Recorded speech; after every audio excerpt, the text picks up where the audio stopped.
Hello, dear friends. Thank you for joining me today. Today, I'm going to be continuing on a not so popular and somewhat controversial topic. And the reason that it is controversial is because some of the behaviors that I'm going to be discussing are actually normalized and applauded in our current society and even in the healthcare and wellness space. Specifically, I'm going to be addressing eating disorders again. Now, recently I did another video that went through the overview and some of the statistics on eating disorders. And I encourage you to look at that first video when you get a chance. The link will be provided in the video description for the accompanying article, which will also contain other links and resources so you can dive into this topic more, which I hope you do. But specifically, what's happening in our culture that we live in today is we are really in a diet culture mentality. And what this does is it preys upon people's insecurities, it idolizes thinness, promotes destructive eating patterns, and it portrays unattainable beauty standards. Add on top of this that healthcare and some wellness influencers are actually taking some of these diet culture memes, promoting them and applauding them into their space and viewing purification of the body as a sanctity. We have some trouble on our hands, and it is concerning me greatly. I am worried that the health and wellness space is contributing to the mental health crisis of health anxiety, false anxiety, and specifically eating disorder behaviors. So I am on a mission to combat this ravenous beast, and I need your help. We have to inform ourselves as what is and what is not nourishing habits around food. Otherwise, we could mistake sustenance for shallow goals disguised as virtuous. I want to equip you with facts on what is truly normal and healthy balanced eating and what is diagnosable as an eating disorder. And in order to do this, I want to give you some specifics on the actual disorder as related to the DSM-5, which is the Diagnostic and Statistical Manual of Mental Disorders that is used by the American Psychiatric Association.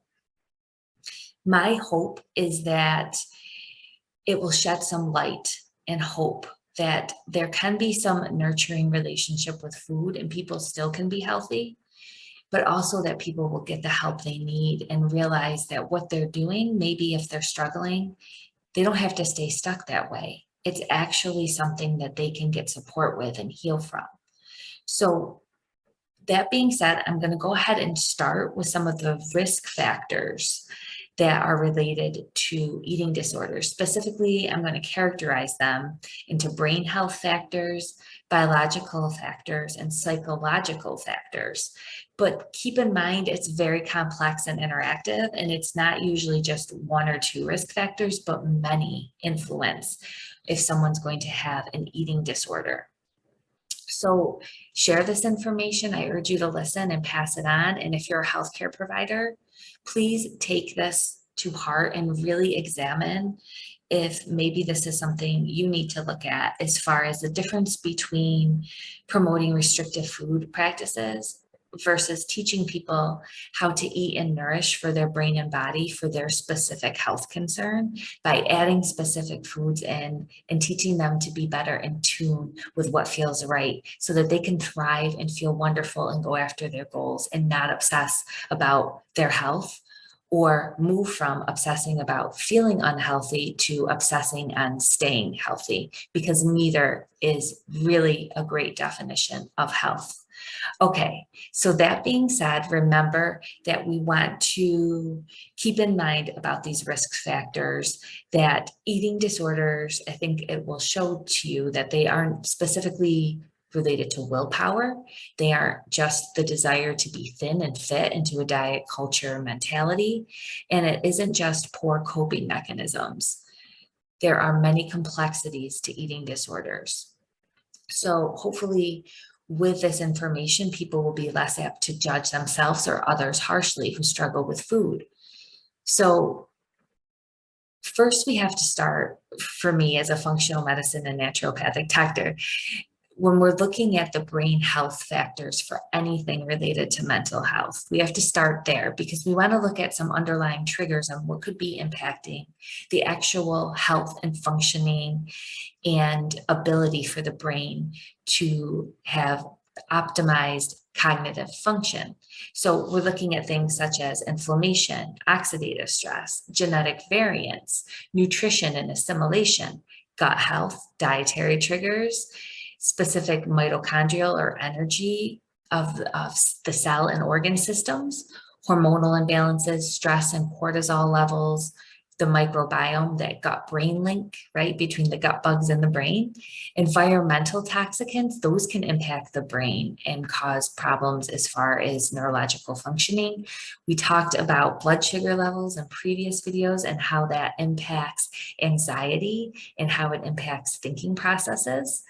Stealth infections, different viruses and bacteria can impact mental health. Childhood adversity, what happens as a child actually impacts people's coping mechanisms and their ability and risk for psychological diseases later on. Emotional tone, spirituality, or a sense of purpose also influences physical and mental health. Brain trauma, right? Anytime someone's been hit in the head, you have to think about that soft brain on that hard skull and how it impacts function and neurological connections. Is there low or high oxygen to specific brain regions? And then there's more, such as we talked about environmental, but specifically mold, medications, and factors related to functional neurology. So I spit those out. There's a list for you on my company blog post, so you can check those out. And there's even links on how they're linked to mental health if you want to go through them. But the bottom line for there is you don't have to memorize all that. But just if you are struggling with a brain health issue, to have someone that's looking at the whole picture about what could be the underlying issues, because you don't only want to take out one of the underlying risk factors, because then you could still have 2 or 3 and never fully feel better. You want someone that's going to look at the whole picture, mind, body, right? So now let's get into some specific biological risk factors for eating disorders. So first there's genetics. So it's shown that a parent or sibling or first degree relative with an eating disorder will increase a person's risks of having one themselves. Similarly, a close relative with a mental health condition also increases one risks. Now, there's also some studies that this could be related to a psychosocial interaction. In other words, how someone's raised and the parenting behaviors, whether that parent stressed thinness, whether that parent had a mental health issue themselves, impacts somebody's predisposition. So it could look like a family has a certain genetic link, but it's also a social and psychological link. So it's kind of the interaction between the mind body. And there has been studies that show that the more rigid parents are around food, or the more the child is exposed to specific media that the whole family watches, or these messages, does impact a person's risk for eating disorders. We know that past history of dieting behavior and weight controlling behavior contribute to eating disorders. Anytime there's a negative energy balance, which is burning more calories than someone takes in, that could contribute to an eating disorder, because your brain needs proper nourishment, and it's hard to make truly nurturing choices if your brain doesn't have what it needs to function. And also, there are some studies that are exploring that when people restrict food, like some of these fasting trends, and I'm not promoting or saying they're good or bad. I do have a concern with fasting right now. And I'm not saying there isn't some evidence that it could be helpful for certain people, but just keep in mind that food restriction has shown to cause some activation of reward pathways. And then this also has been linked to a drive to exercise or move more, because the person is starving and it's an instinct behavior to forage for food. So that is being explored. There's no definitives there, but that research is out there, which I found very interesting. There's what they call type 1 insulin dependent diabetes, which is an autoimmune disorder in which someone has to take insulin. And this is known as diabulimia, where 1/4 of women have actually been diagnosed with type 1 diabetes will develop an eating disorder. And the most common pattern they use is skipping their insulin injections. So what this will do is this will play with their blood sugar in order that they can lose weight. There's been specific brain patterns. So people have, or researchers who are also people, have shown altered reward responses in the brain with binge eating disorder. And undernutrition has been linked to brain shrinkage in anorexia. So these different brain neural pathways could prolong mental health problems and lead to treatment resistance, right? Because again, someone doesn't have the proper nutrition or the correct neural functioning to get out of this pattern that's harmful for them. There's also the concept of metabolic deregulation, and this is coined by Dr. Bulick, who also has a 9 Truths document about eating disorders. And her most influential contribution has been to suggest that eating disorders not only have the psychiatric root, but also a malfunction of the body's metabolic system, which regulates how energy is supplied to our organs, whether it's sourced ultimately in food, right?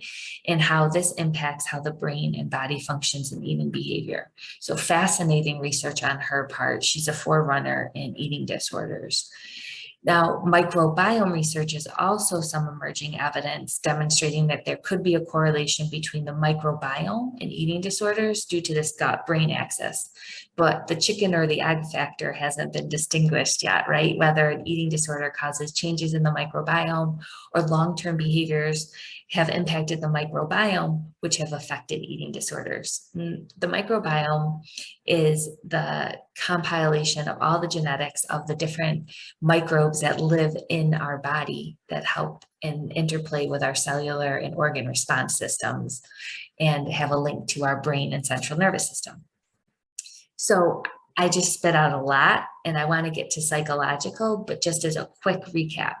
We're living in a diet culture world that is promoting excessive thinness, and our healthcare system is actually contributing to this diet culture world by applauding some restrictive and some damaging eating disorder behavior. And there are brain health factors in which for every mental health disorder, a good functional medicine and naturopathic practitioner can help someone get to the root of to make sure the brain is optimally functioning.